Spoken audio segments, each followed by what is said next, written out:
Good morning. I am Gish Jen. I am the author of The Resistors, and to my right is Emily Nemens, and I am the author of The Cactus League. And it's a very funny thing. We're both women who've written books that are kind of about baseball, although not really about baseball.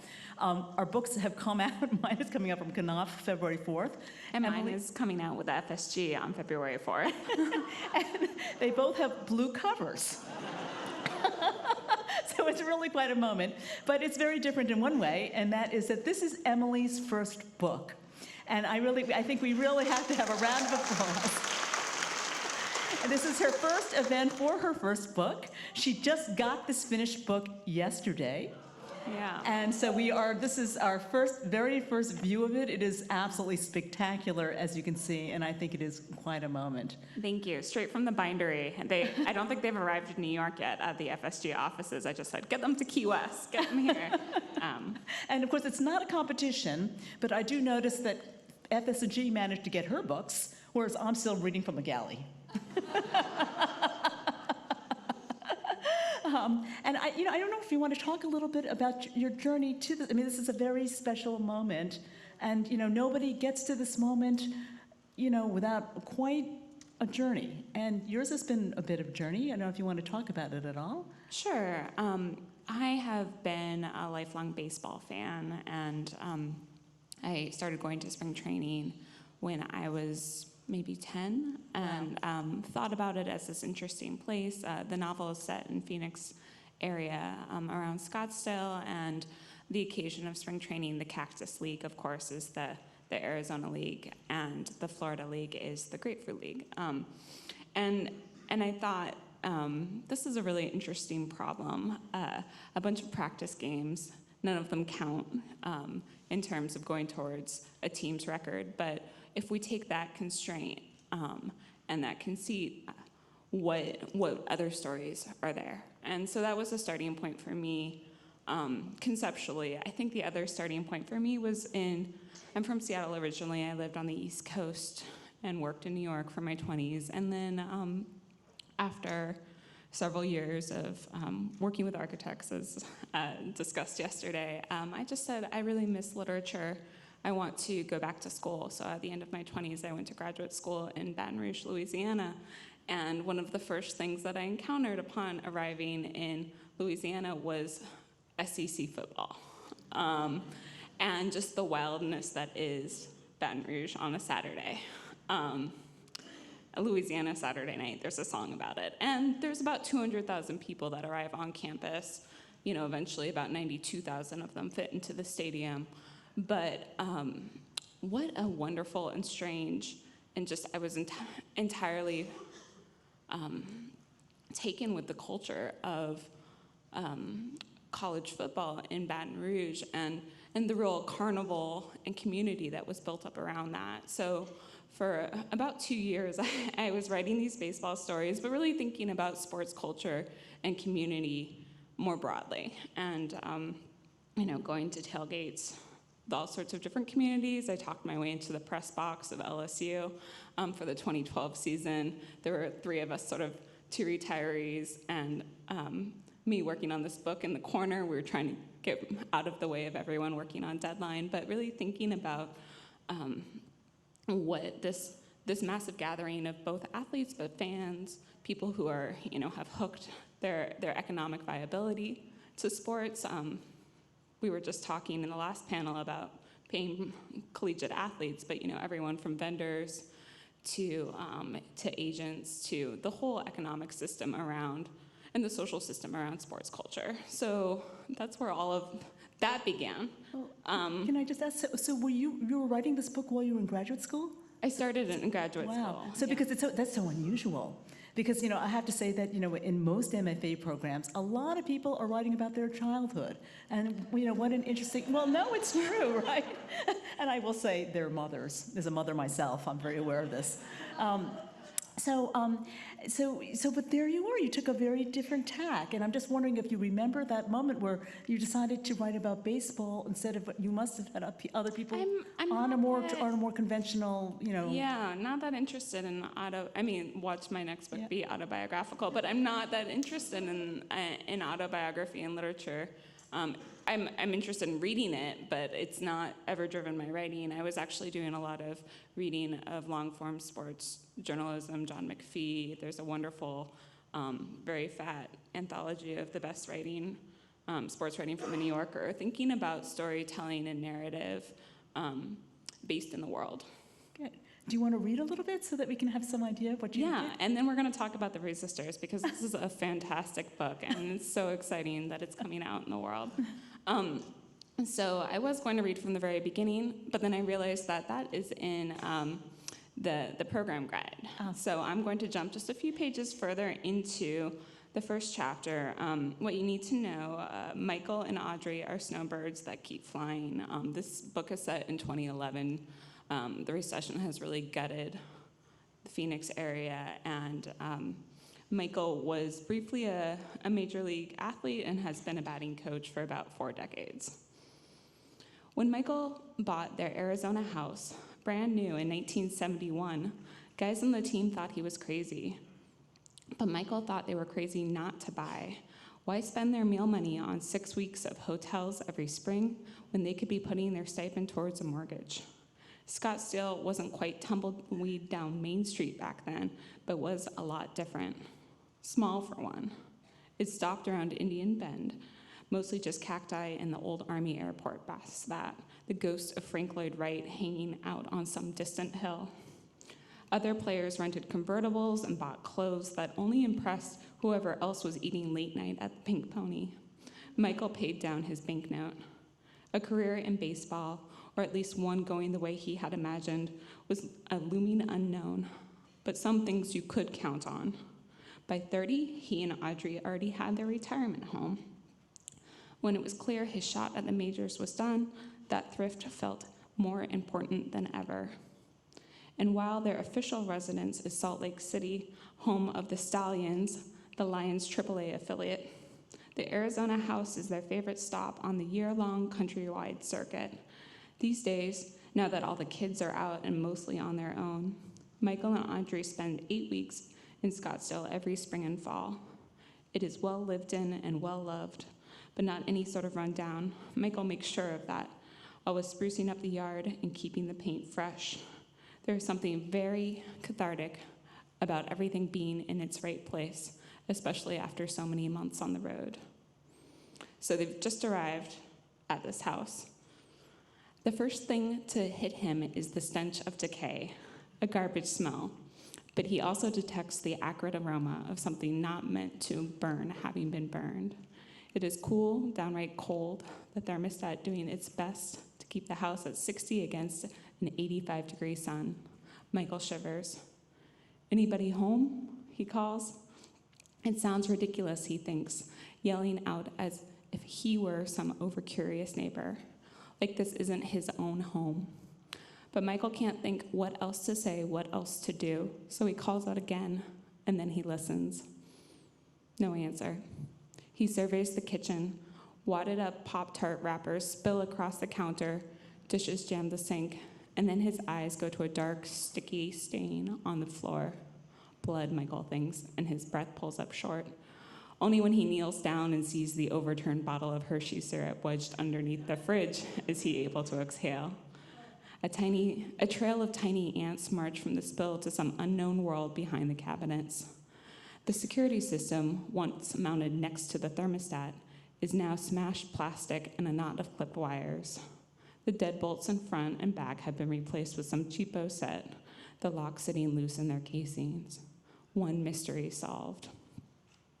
Michael pops out the door. Audrey is gingerly gathering takeout containers and depositing them into the trash.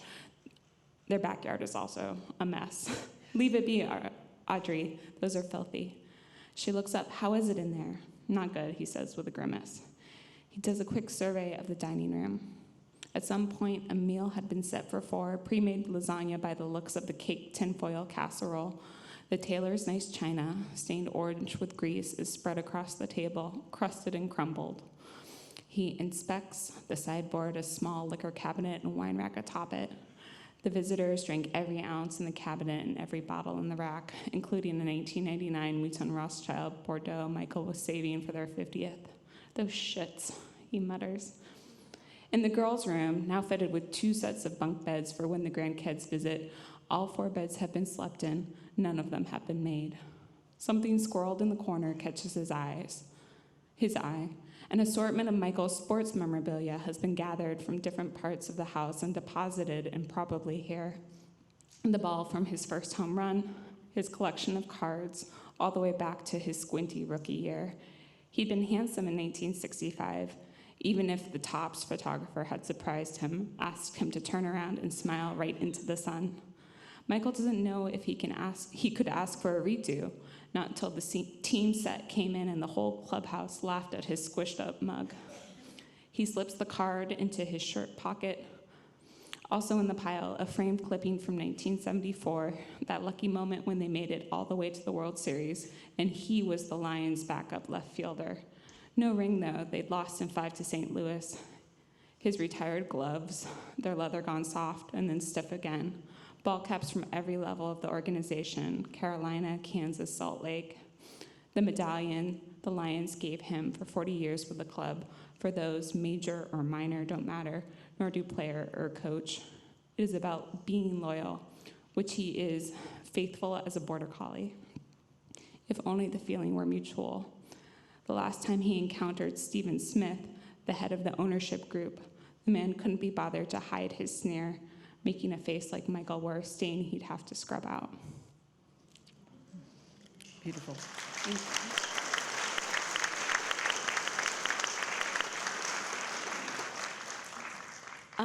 you. So the book, it's really thinking about carnival and community.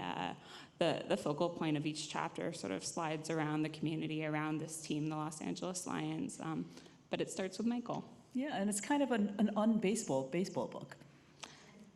Yeah, I mean, it's about everything else. it is about everything else. There's a lot happens in the parking lot. Yeah.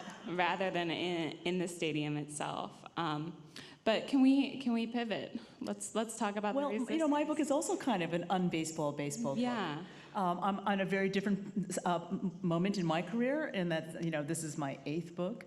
Congratulations for that. Thank you. That's its own challenge, to keep going. I did write it at a very different point in my life. So I am finally an empty nester after 28 years at home with the kids. So I did write this book. Most of my books have taken 4 or 5 years, and lo and behold, as soon as the kids leave the house, boom, I get my book done in a year. Do you write in the morning, or was it just like you sat down and kept going until dark?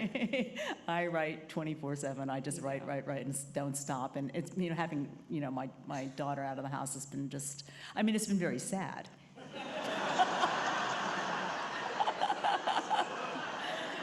Actually, what's so interesting is that so this book is written in this moment of huge freedom, right? And as anybody can tell you if you've been home, nobody understands that freedom as someone who has not had it. So this time is precious to me. I get it. I'm also at a time of life when I'm not going to live forever. I get it. There's a kind of urgency there. And and that gets you to the page.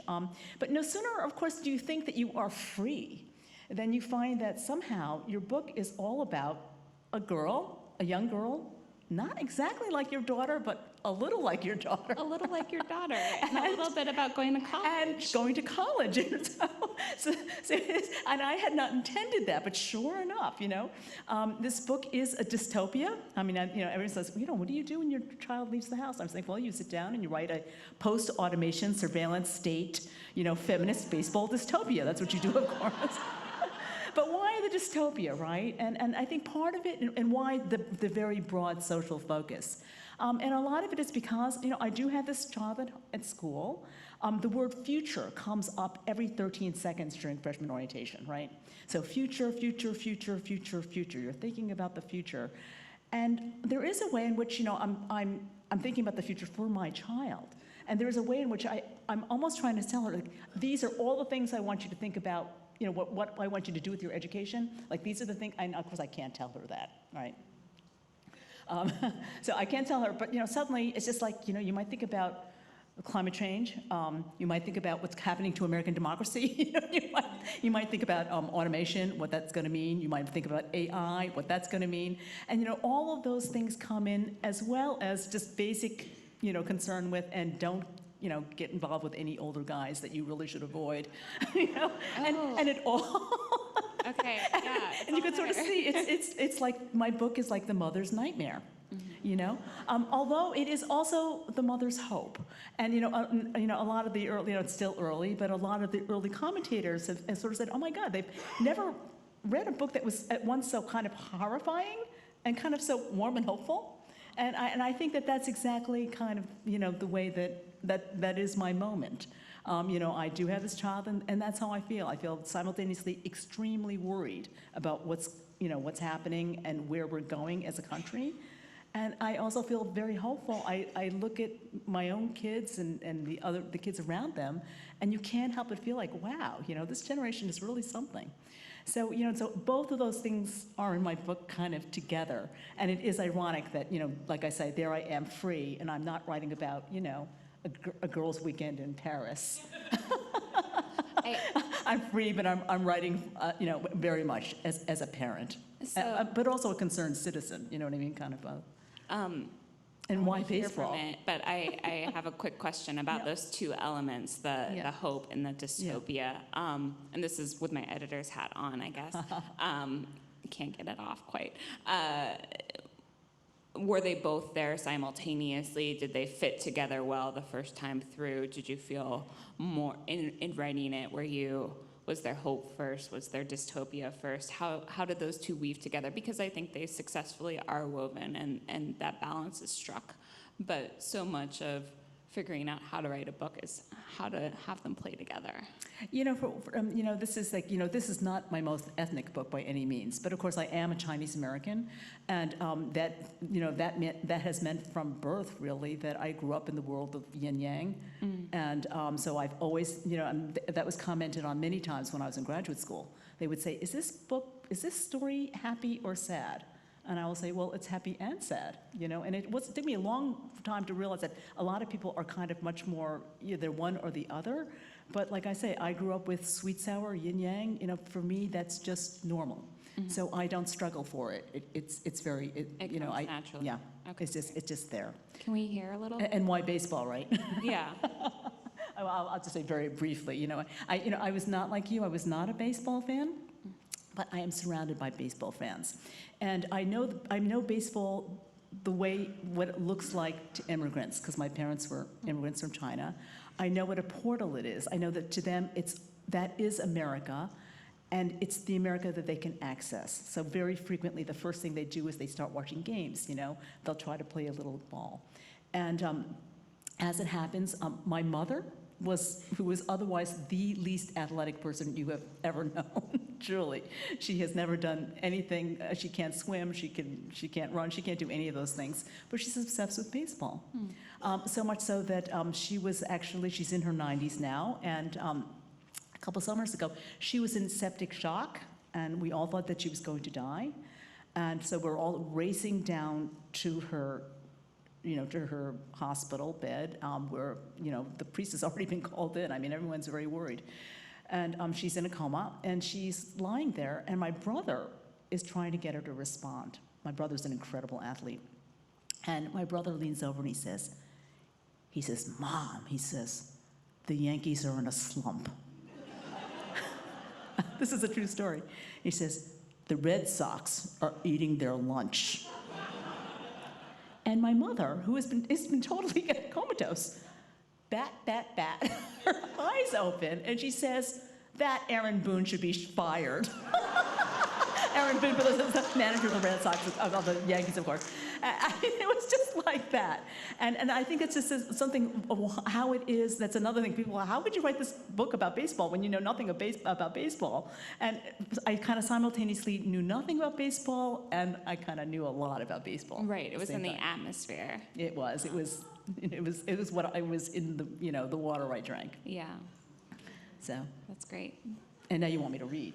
Yes, Okay. please. I will read a short bit from the beginning. Because this is a dystopia, you'll hear, it's a futuristic world, so you'll hear a lot of weird things. It's dominated by this entity called Aunt Nettie. It's kind of a version of, I just wrote a piece for the New York Times for the Privacy Project, in which I said it's not Big Brother, it's kind of like Big Mother. But it is a surveillance state, and you'll hear a little bit about that. And this is told from the point of view of the father of this girl. The girl is not, my daughter is not a pitching prodigy, but this girl is. She has quite an arm. So this is from the father's point of view. As her parents, Eleanor and I should have known earlier. But Gwen was a preemie to begin with. That meant oxygen at first, and after that, special checkups. And her early months were bumpy. She had jaundice, she had roseola, she had colic, she had a heart murmur. Things that I can now see distracted us, especially with the one chance policy. We were focused on our health to the exclusion of all else. For the knitted, it was different, of course. Those are people who have jobs. But for us surplus, the limit was one pregnancy per couple. And Eleanor was just out of jail. Outside the house, she had a drone minder tracking her every move. The message was clear. She was not getting away with anything. And in any case, we loved Gwen and would never have wanted to replace her, worried that we were that she was delicate, that she might never consume the way she needed to, the way we all needed to. Not that charges of underconsumption couldn't be fought in the courts. This was auto America, after all. For all the changes wrought by AI and automation, now rolled up with the internet and to the burrito we called Aunt Nettie, we did still have a constitution. And if anyone could defend what was left of our rights, it was our own fierce Eleanor, of whom even the platoons of Canada geese who patrolled our neighborhood, the pit bulls, one might say, of the waddling world, were afraid. But as Eleanor's incarceration brought home, these battles had a price. And in the meanwhile, even worrying and weighing the options distracted us from realizing other things we might have noticed a bit earlier had Gwen had a sibling. It is so hard for a new parent to imagine a child any different from the one he or she has. Children do so have their own gravity. They are their own normal. And so it is only now that we can see that there were signs. All children take what's in their crib and throw it, for example. It's universal. But Gwen threw her stuffed animals straight through her bedroom doorway. They shot out, not so much as grazing the doorframe, as they shot out, never so much as grazing her doorframe, and they always hit the wall of the staircase across from her bedroom at a certain spot, with the precise force they needed to bounce forward and drop clean down to the bottom of the stairwell. Was she maybe 2 when she did this? Not even, although she was already a southpaw. And already she seemed to have unusually long arms and long fingers, or so I remember remarking one day. Not that Eleanor and I had so many babies on which to base our comparison. Ours was just an impression, but it was a strong impression. Her fingers were long. I remember, too, having to round up a veritable menagerie on the landing before I could start up the stairs. The stuffed hippo, the stuffed tiger, the 3 or 4 stuffed dogs, the stuffed orca and toucan and platypus and turtle. I gathered them all into my arms like the storybook zookeeper of some peaceable kingdom. It was as if I, too, ought by rights to have been made of plush. Of course, our house was automated, as all surplus houses were required to be by law, and the animals could just as easily have been clear-floated. All I had to do was say the word, and the housebots would emerge from their closets, their green appendages poised to help. Clear float now? Aren't those animals in your way? And we can roll in clear if you'd prefer. You have a choice. You always have a choice. The choice business being a new feature of the program, a bit of cyber ingratiation, you might say, to balance its more habitual cyber intimidation. If you trip, it will be your own fault, for example, and do note that your choice is on the record. Nothing is being hidden from you. Your choice is on the record. meaning that I was losing living points every time. Living points being something like what we used to call brownie points when I was growing up, except that these were more critical than money, for everything from getting a loan to getting a plane ticket to getting Gwen into Net U one day, should we dream of doing that. A goal that people said involved tens of thousands, maybe even hundreds of thousands of points. But I picked the animals up myself anyway, as did Eleanor when it was she who came upon them, her silver hair and black eyes shining. And all because we wanted to dump the animals into Gwen's crib ourselves and hear her quick, cresting laughter as she immediately set about hurling them again. Everything was a game to her, a most wonderful, loving, endless game. Her spy eyes lit up with mischief. Her tea brown cheeks flushed the hot orange pink you see on the underside of clouds at sunset. Often she laughed so hard she fell as she threw, plopping down on her soft bottom, but grabbing the crib rail so hard as she scrambled back up, the whole crib shook. Was this the delicate newborn we had once so anxiously tended? Now breathtakingly robust, indestructible, it seemed, she wore an old-time soft yellow blanket sleeper with attached feet and bunny ears, a hand-knit, extra-warm version of a suit Eleanor remembered from her own childhood. None of this baby zone heating over Gwen's crib, in other words. She hardly seemed to need zone heat in any case, having learned so early to blow on her hands if they were cold and to cuddle with us if she needed to for warmth. Indeed, we were all given to cuddling, and we all wore sweaters too to avoid turning on the zone heat, for which we were constantly house-scolded. Don't you find it a bit chilly? Why not choose to turn on the zone heat? You'll be more comfortable. Don't you find it a bit chilly? But we ignored it. For was how the auto house started, wasn't it? With thermostats that sent to Aunt Nettie first data, then videos. Then came drone deliverers and fridge stockers, kid trackers and robo-sitters, elder helpers and yard bots, all of which reported to Aunt Nettie as dutifully as any spy network, recording our steps, our pictures, our relationships, and back when we soon-to-be surplus still had them, our careers. And she, in turn, took what she knew and applied it, even proffering along the way solace and advice. Indeed, in the early days of automation, I myself brought up Ask Aunt Nettie more often than I care to recall, and can still remember her consoling voice as she volunteered, "I'm here," and insisted, "I want to hear everything," and reassured me, "Of course you feel that way, Grant. How could you not? You're only human." I did laugh at that, "You're only human."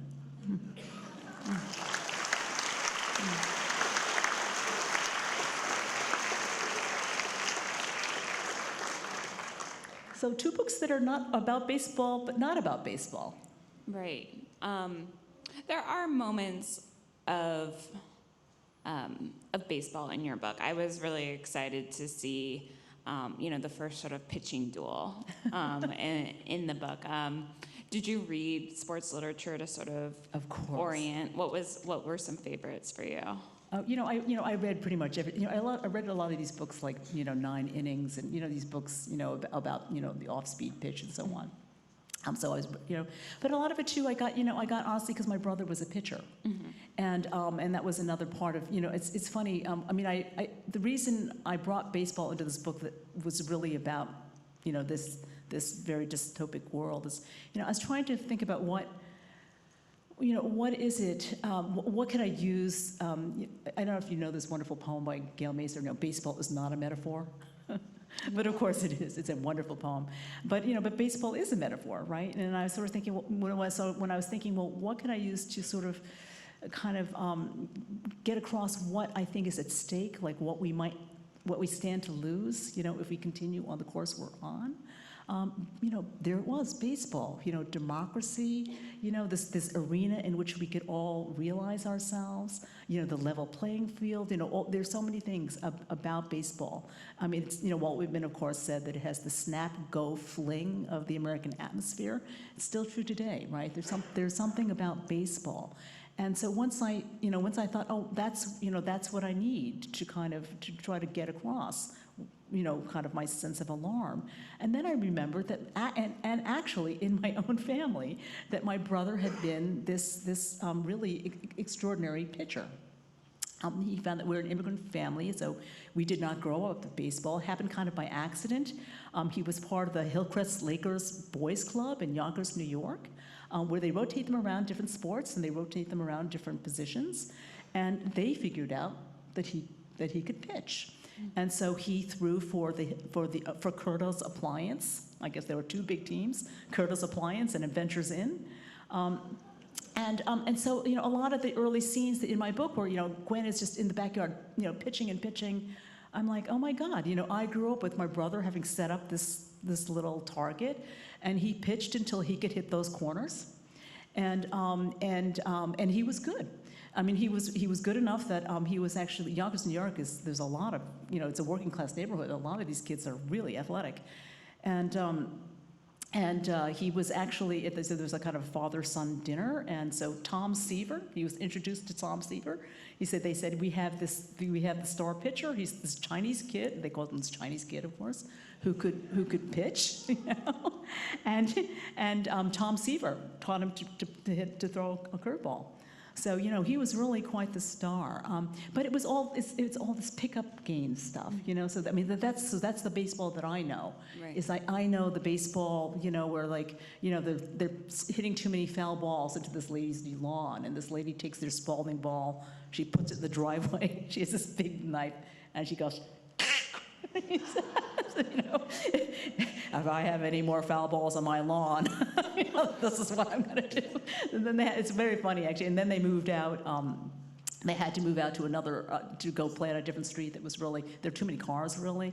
Mm-hmm. And, one day, it wasn't great. But anyway, but one day, sure enough, this Cadillac is parked in the way. And, they're thinking what to do. But the Cadillac, while they're waiting, I don't know what, to try to get somebody to move it or something, it was very hot, and the Cadillac had two of its windows kind of halfway down. And one of the kids says to my brother, says, you're such a good pitcher, I dare you to throw the ball right through the car. Which my brother, I didn't use that in my book, and my brother did not do it, I'm thrilled to say, because he had just finished getting in trouble, because he just finished hitting a ball into some lady's bedroom window. An interesting moment, I think, and it's interesting what my mother picked up about America. The woman came down to complain, said, I want you to pay for this window, and she said, my son could not have done it. She said, my son is a pitcher, and he would have had a designated hitter. My mother, who knows like nothing about America. Anyway, but another kid did pick up a ball and threw it right through that Cadillac, So you can sort of see this idea, what I really understood was kind of the place, what baseball means to these kids on the street, and also what an avenue it can be. I mean, it proves to be an avenue for Gwen, my heroine, and it proved to be an avenue out for a lot of these kids. I mean, baseball, just when you were amazed by what's going on at LSU, I mean, what's going on in these towns, I mean, the organization of these boys' clubs. And in fact, their coach had played for the Chicago White Sox. I mean, their coach was good, right. But they're tough, But the boys kind of I think that their lives are so haphazard. That they kind of like the structure, you know what I mean? So, but the coach is very, very tough. So, so some showboats, catching fly balls with one hand when they want them to catch them with two. He would like take his glove away, and they'd be firing this hard ball at this kid, to teach him a lesson. I mean, it was not, it was not kinder and, it was not kind. It was not delicate. I mean, it was not nurturing, let's say, Right. But the kids, it was literally hardball. But they loved it. Right. I think I was exploring that and interrogating that sort of at the other end of things, where spring training is this remarkable thing. A club will bring out 60 to 80 athletes. 25 are making the team, and hopefully the rest are going to be assigned to the farm system, but some won't. So it's this real moment of possibility, and spring is the beginning of everything. But for a lot of people, it's the door shutting. And Sorry, that's a bit of a bummer, but I think that last best hope for athletes was an interesting thing to think about. And for me, I mean, the pickup and the possibility of kids collaborating and figuring out how to be athletes and express themselves as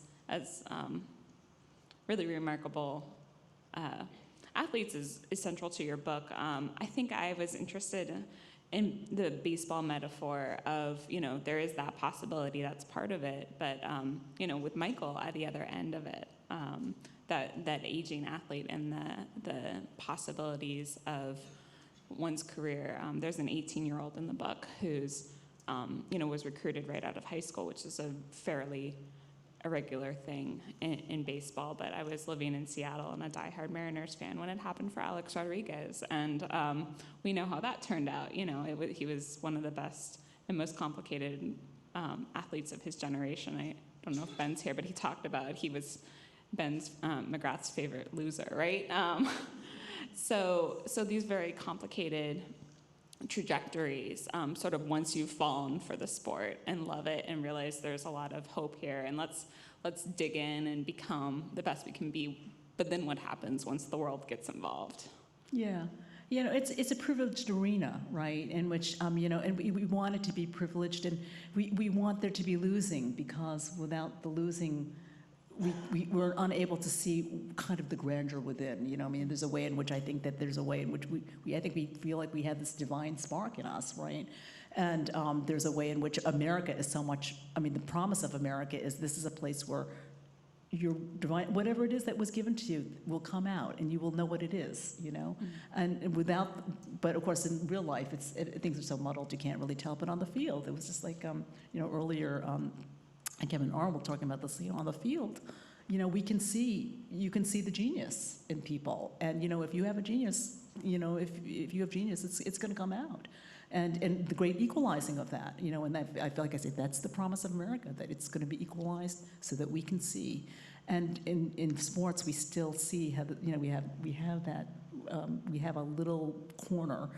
Within the great, this urban, complicated urban world, we have this green space, this paradisical space, in which we think it's still true, right? And I think it's why it's so poignant. But of course, people are going to, some people are going to lose.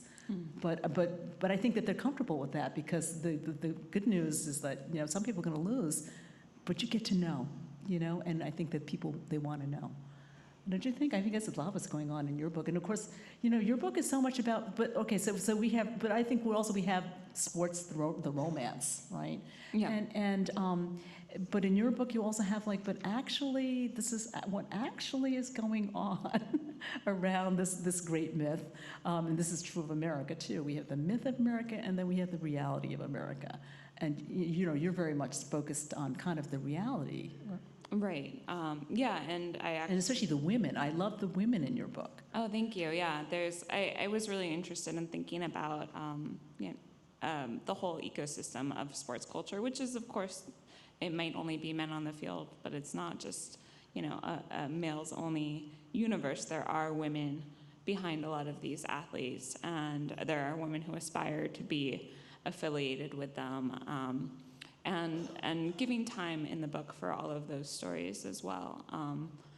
In terms of reality, a lot of my research, I found every reality TV show about baseball and watched many of them, including a very short-lived Pete Rose hits and misses about his domestic life. It didn't even make it through a whole season. It got canceled and buried pretty quickly. But thinking about, the domestic sphere as part of the narrative of baseball. Well, it's interesting that we're two women who decided to write about baseball. We're obviously not the first ones to do this. Jane Levy is here, and I think we all must kowtow to Jane Levy. Well, because I think even now there's a real feeling that we're in boys territory, Mm-hmm. and you've got to get your facts right, because you're in boys territory. They're going to take us, in the same way that this earlier talking about whether the black athlete, had sort of there was kind of a double standard there, and they're held to a different standard. I think that as soon as a woman crosses into this territory, you are suspect, and you know what I mean. And you gotta dot your I's and cross your T's, and and you gotta get everything right because the men are standing there, right?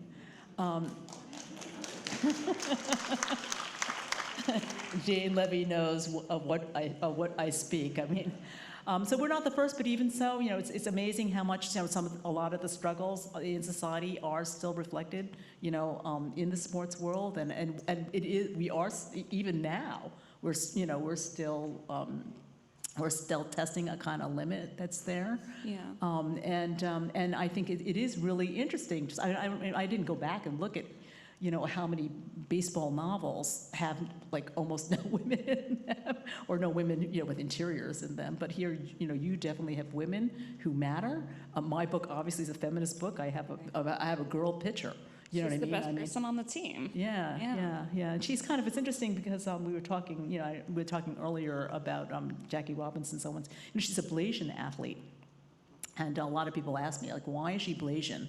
She's Blasian like Naomi Osaka, right? So she's half black, half Asian. And why is she Blasian? There's a lot of reasons for that as well. But one of the reasons is because in this future world, the line between the haves and have-nots is no longer strictly a black-white line.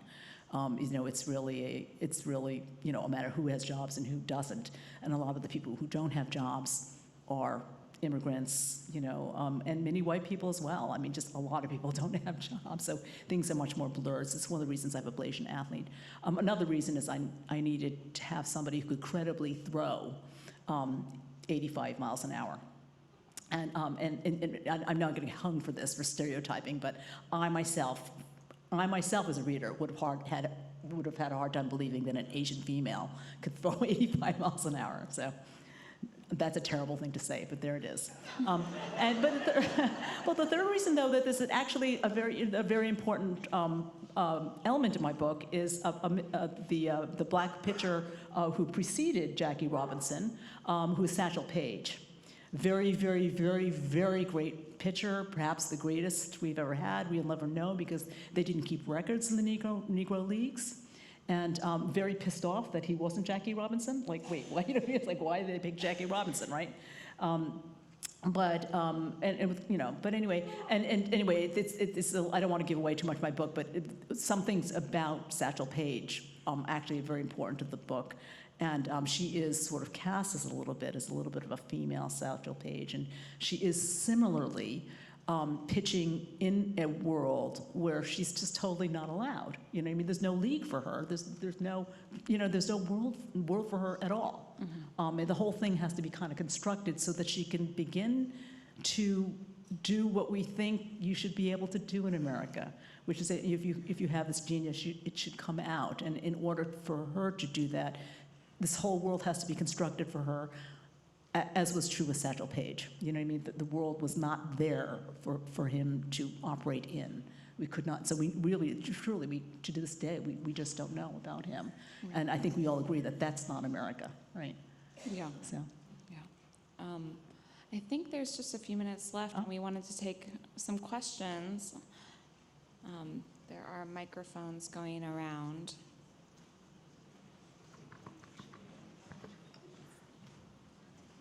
We got.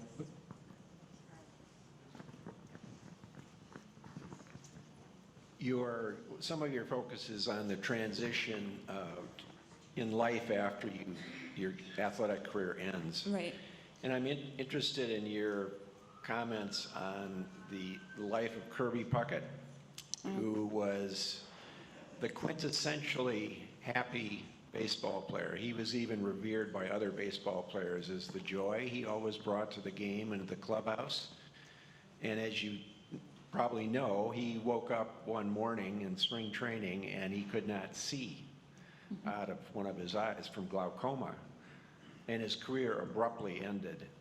And it was tragic after that. He went into a terrible tailspin, got extremely heavy, and I think he died within 5 or 6, 7 years. Yeah, he was in his later, 40s. And his social life deteriorated, everything collapsed. So I'm curious, what you might comment about what enables, what aspects of character, what aspects of background, familiar or otherwise, that allows some people to go on and actually be successful, not necessarily in a grand way, but a successful life, versus those who just seemingly collapse when the career ends and the applause stops.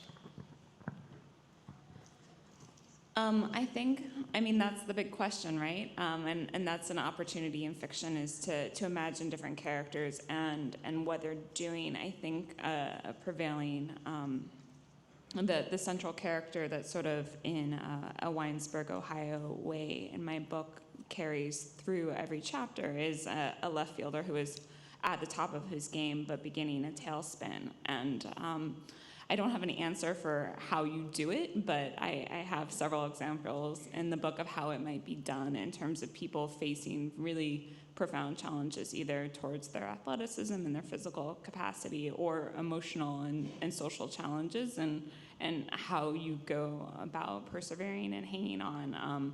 I think in that way it's a bit, it's a bit bleak, but it's a bit hopeful.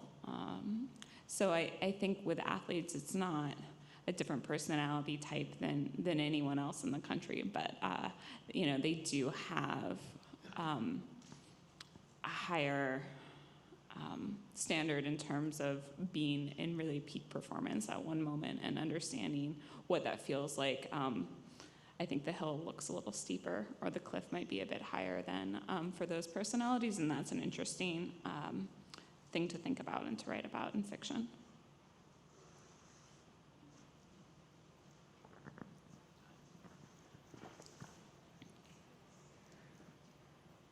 Okay, that's it. There's another Oh, question. there.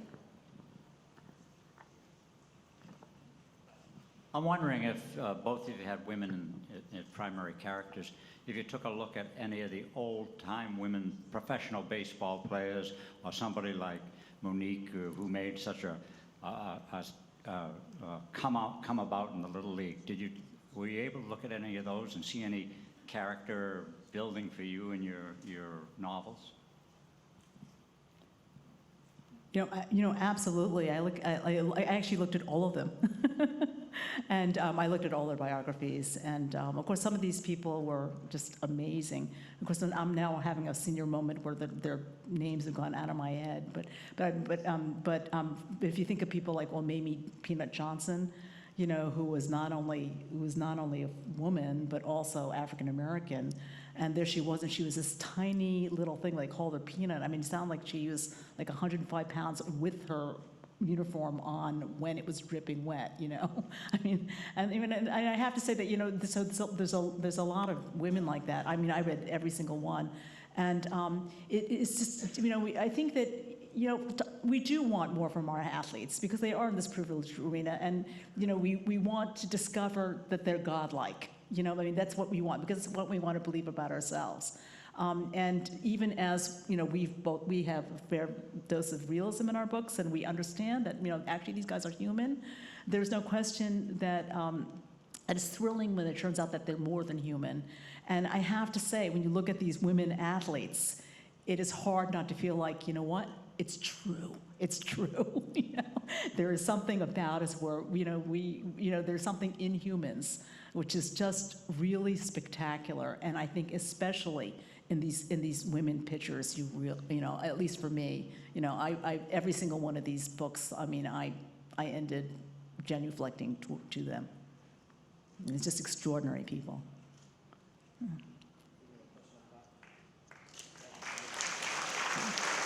I guess we're done. I guess so.